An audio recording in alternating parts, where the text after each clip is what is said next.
Después de más de 2 años de retrasos y múltiples suposiciones y especulaciones sobre el universo en el que habita, la película del antihéroe vampiro de Marvel finalmente está por llegar.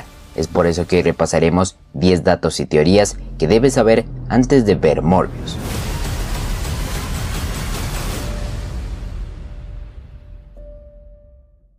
Trama.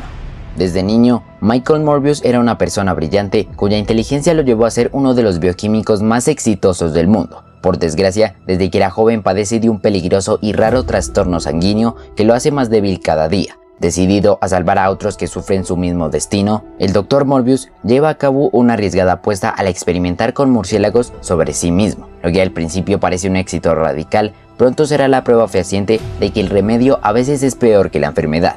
Por primera vez en live action, Jared Leto será el encargado de darle vida al ya mencionado villano de Spider-Man, Morbius, que en esa película se perfila como un antihéroe al igual que Venom, personaje con quien comparte universo y que actualmente es uno de los factores por los que la película levanta gran emoción. Si bien esta entrega ha sufrido más de 8 y 9 retrasos desde su fecha prevista para 2020 y que parece no ofrecer más que ser una cinta de terror con su toque de acción y comedia, Morbius puede ser una de esas tantas películas que no te arrepentirás de ver en el cine. Villanos.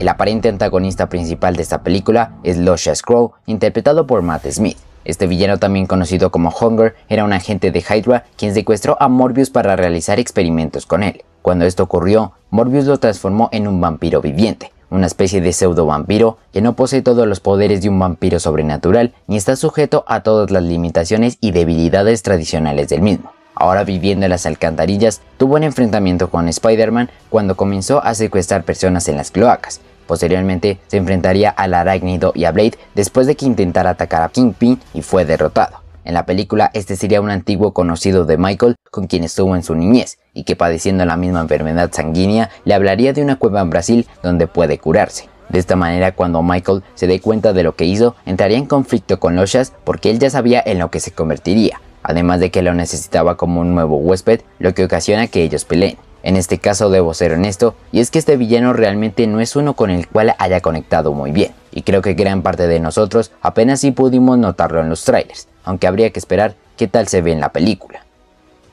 ¿En qué universo está? Lo que ha sido el centro de especulación al momento de hablar de esta cinta es el preguntarse en qué universo se sitúa esta historia. Actualmente tenemos 4 posibilidades, y 2 de ellas las abordaremos más adelante. Por un lado, se confirmó que esta película sigue dentro del universo de Marvel y Sony, por lo que comparte esta línea temporal con las películas de Venom. Algunas pruebas de ello son el guiño y menciona a este personaje al final del segundo avance, donde Michael menciona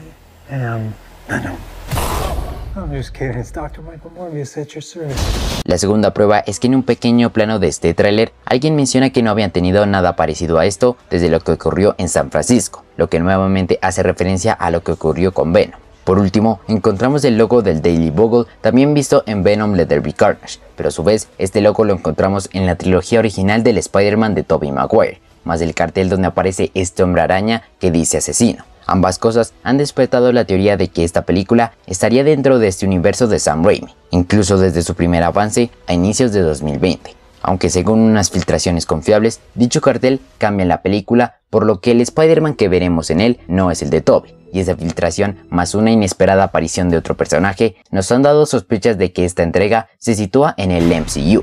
Otra teoría muy fuerte que también se generó desde el primer avance de la cinta es que esta se sitúa en el universo cinematográfico de Marvel. La prueba más contundente es la aparición de Adrian Toomes, o el buitre, interpretado por Michael Keaton, villano principal de Spider-Man Homecoming, que fue la primera entrega del trepamuros en el UCM, además de que este posee el mismo uniforme de preso con el que lo vimos en la escena postcréditos de dicha película. La segunda prueba, que es más una especulación, es que debido al hechizo multiversal de Doctor Strange en No Way Home, las repercusiones de este suceso fueron un poco más allá que traer a los seres que conocían que Peter Parker era Spider-Man, incluso atrayendo seres de otros universos y estableciendo su propia historia dentro de esta línea temporal. El problema es que Morbius ya había comenzado producción cuando la idea del multiverso era lejana y No Way Home ni siquiera era un borrador en los planes de Sony. Finalmente, se dice que el cartel del cual les acabé de hablar cambia en la película mostrándonos en realidad al Spider-Man de Tom Holland, lo que daría más sentido a que tenga escrito la palabra asesino, y este cambio se sustentaría con el curioso hecho de que el actor protagónico de esta película ha expresado su deseo de pelear contra esta versión del Hombre Araña. Siendo honesto, la gran variedad de easter eggs y guiños a diferentes universos nos ha confundido aún más. Por un lado la aparición de Keaton como el buitre, pero la referencia a Venom sabiendo que este no es conocido en el UCM, solo han despertado más dudas dentro de mí. Por lo que hay otra teoría sacada de las palabras del director Daniel Espinosa, quien afirmó que en todos los universos existe un tótem arácnido y un Spider-Man, por lo que este sería un nuevo universo donde se han recopilado bastantes elementos de diferentes sagas, donde el buitre y Spider-Man del MCU existen sin tener conexión con la línea principal de Marvel Studios, donde Venom también es conocido y donde Oscorp de Andrew también está presente. De hecho, esto es un indicativo más de que no hace parte del MCU, ya que esta empresa ni existe en este universo. Aunque otra teoría muy fuerte y que se comenzó a rumorear desde hace unos pocos meses es la de The Amazing Spider-Man.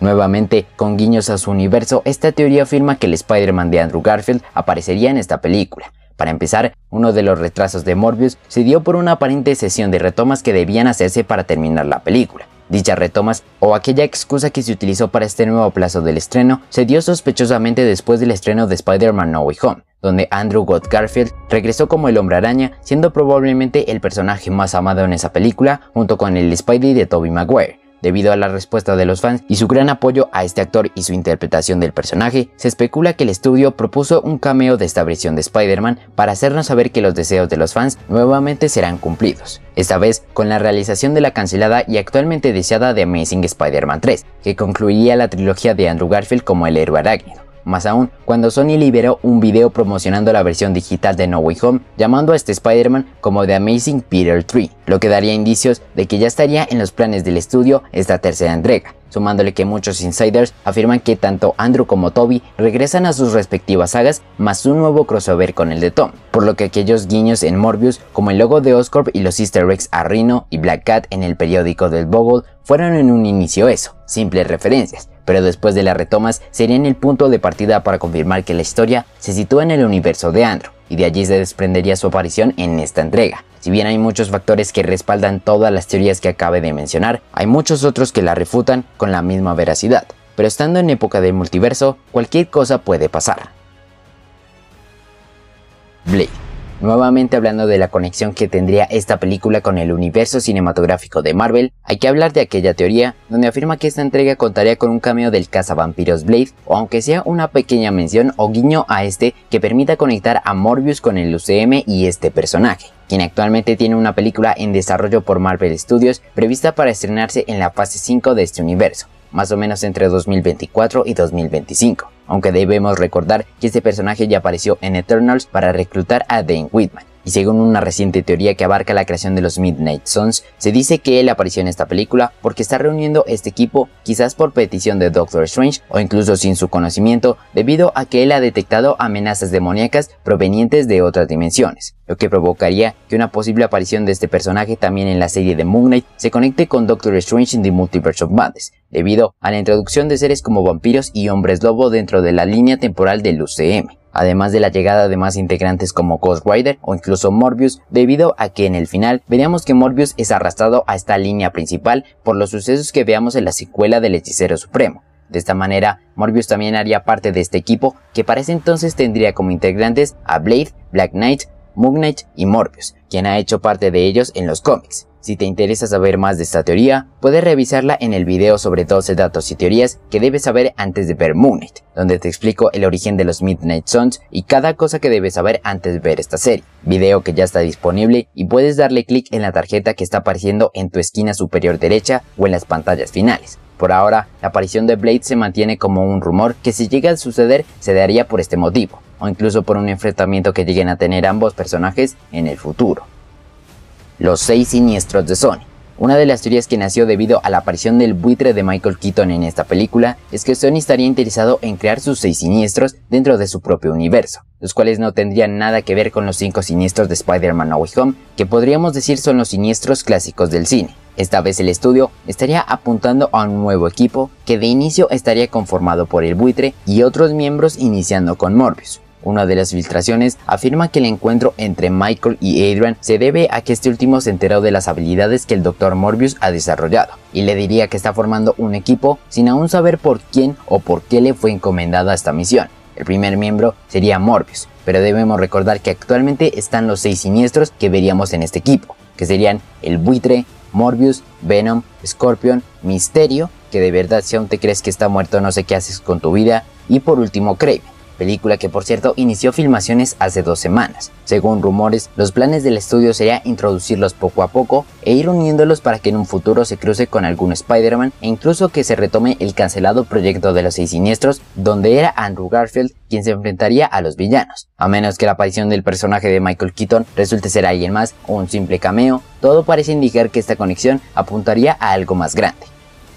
Los poderes de Morbius. Uno de los puntos más fascinantes del personaje de Morbius es sin duda alguna sus habilidades y poderes sobrenaturales que adquirió al transformarse en esta criatura. En los avances de la película hemos podido notar varios que poseen los cómics, pero para que lo tengamos en cuenta y muy presentes antes de verlo en acción, tiene habilidades básicas como la fuerza sobrehumana y velocidad, así como los sentidos intensificados incluyendo la visión nocturna y la ecolocalización. Debido a su condición de vampiro, Morbius se ve obligado a ingerir sangre fresca regularmente para mantener su vida y vitalidad. Además, Morbius no posee ninguna de las vulnerabilidades místicas a las que los vampiros puros están sujetos, como el ajo, agua bendita, el crucifijo o la plata. Morbius tiene la fuerte adversión a la luz solar debido a su piel fotosensible que impide cualquier protección contra grandes quemaduras del sol, en contraste con los verdaderos vampiros que son incinerados por ella, de modo que él puede moverse durante el día, pero sus poderes son disminuidos y se adherirá a las sombras si las circunstancias no exigen que sea activo durante el día.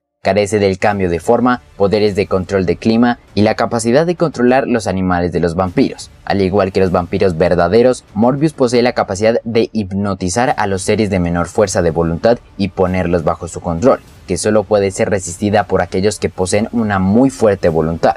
También tiene una extraña capacidad de licuar su cuerpo y estirar sus extremidades según sea necesario. Morbius posee un factor de curación acelerado y puede recuperarse de lesiones leves a moderadas a un ritmo superior al de los humanos comunes, aunque no es tan eficiente como los poderes curativos que posee Wolverine, y tampoco es capaz de regenerar extremidades u órganos perdidos. Simon Strode.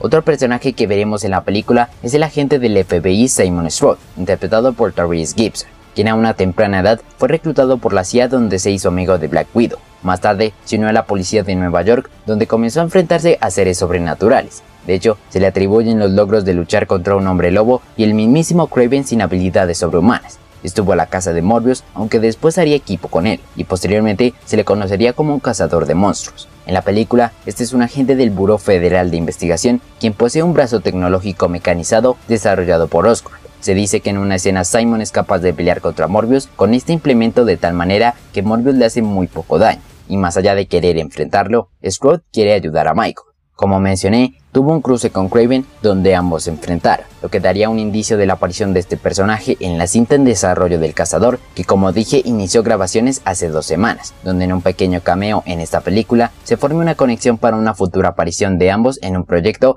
que ya mencioné puede ser la película de los 6 Siniestros, más aún sabiendo que Tyrese Gibson tiene un contrato por más películas. Por ahora, habría que esperar qué tal se ve en la película y en qué posición lo situará el final de esta.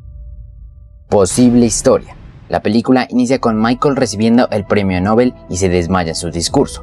Tenemos escenas cruzadas con flashback donde se nos presenta al joven Michael y al personaje de Mil Nichols, interpretado por Jared Harris, quien ha cuidado a Michael desde que era un niño. Debido a que su enfermedad empeora cada día y probablemente le queda menos del tiempo que pensaba, Michael necesita buscar otras alternativas y es cuando aparece Luscious Crow, quien le deja un maletín a Morbius, este lo abre y encuentra un murciélago que analiza descubriendo que es de la especie vampira. Michael llama a Crow para preguntarle sobre esto, quien le responde que alguna vez padeció su misma enfermedad y le habla sobre una cueva en Brasil. Michael contempla la posibilidad hablándolo con Martine Bancroft, interpretada por Adria Montaner, quien se desconoce si es la prometida o la esposa de Morbius. Ella se opone a que Michael lo haga, pero este no escucha, y se dirige allí donde se corta la mano y la coloca en una máquina de cuerdas que sale del piso. Los murciélagos llegan asesinando a quienes estaban allí y Michael se desmaya. Cuando despierta deambula por Brasil hasta que se monta en un barco de carga que va hacia Nueva York. En este recorrido, Morbius se va transformando en un vampiro y se enfrenta a unos piratas que abordan el barco.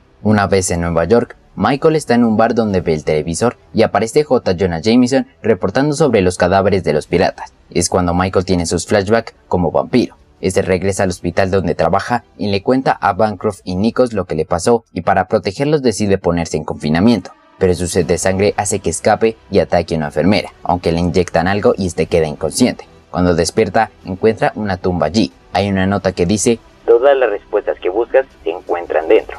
Lucius. Michael lo abre para encontrar un esqueleto que lleva un traje de Morbius cómico y exacto del que Michael se ríe. La tumba también está cubierta en un idioma antiguo y Michael no sabe cómo, pero puede leerlo. Allí vemos a Simon Strode investigando qué causó la muerte de los piratas. Simon cree que fue algo sobrenatural, lo que hace que los demás se rían. También tiene un guantelete mecánico en su brazo derecho que le da una gran fuerza en ese brazo. Se menciona que el guantelete es de Oscorp. Mientras tanto, hay un montaje de Michael probando sus nuevas habilidades, y es cuando un esqueleto dentro de la tumba se despierta y pelea con Morbius, quien lo derrota, lo que ocasiona que el traje que estaba allí se adhiera a él. Vemos a Lucius en una especie de laboratorio en las alcantarillas, donde se revela muy delgado y débil, lo que ocasiona que detenga un tren y absorba la vida de sus ocupantes para restaurar su energía vital, y desde la distancia es capaz de controlar a Morbius, quien se dirige hasta la casa de Nikos, quien estaba con Strode. Se desata una pelea entre ambos, donde Nikos muere y Michael acepta que Simon lo arreste. Es llevado a una prisión donde se encuentra con Adrian Toomes, quien nada más le insinúa que le han dado una corta condena. Michael ve a Lucius en una especie de fantasma que le dice que si no se encuentra con él, matará a Martin. Cuando escapa, se produce un motín en la prisión donde todos escapan. Adrian le agradece por liberarlo y le habla a Michael de que está formando un equipo y quiere que se una. Este se niega y utiliza su super velocidad para ir hasta donde está Lucius, aunque vemos a Adrian encontrándose con Mac Gargan. Cuando Morbius llega a luchar con Crone, este último le revela que el esqueleto del ataúd fue una vez él y que es una reencarnación, por lo que necesita a Morbius para que complete un ritual y así poder vivir para siempre sin reencarnarse y volverse todopoderoso. La pelea se desata casi siempre volando, donde Morbius es capaz de vencerlo leyendo uno de los tatuajes de Lucius, lo que le permite absorber su vitalidad. Michael se va antes de que llegue la policía y es cuando pasa al frente del cartel de Spider-Man, donde el traje que se ve es el de Homecoming, en vez del de Spider-Man de Tobey Maguire. La película acaba con Martin y Michael en el funeral de Nikos, mientras Strode mira a lo lejos y con Morbius saltando sobre la ciudad al frente de un cartel que dice se busca Peter Parker. Si bien se confirman muchas cosas mencionadas anteriormente, he de decir que este guión filtrado aún no se ha confirmado como 100% verídico, por lo que puede que unas cosas salgan y otras no. Esto es básicamente lo que debes saber antes de ver Morbius. Si bien los últimos rumores que han salido no han beneficiado a la película, sino que la han desprestigiado, creo que es un proyecto al que debemos darle la oportunidad tratándose de este universo de Sony que hasta ahora ha conducido en un buen camino. En unos pocos días, la espera finalmente habrá acabado y después de 2 años de especulación y teorías, veremos si realmente valió la pena esperar tanto para Morbius. Así que nada, dejo el video por acá, no se les olvide si les ha gustado dejarle un like y si no lo estás, suscríbete al canal con la campanita para que no te pierdas de los próximos videos. También que dejes todo lo que esperas de la película en los comentarios. Por mi parte esto fue todo, nos vemos en la próxima.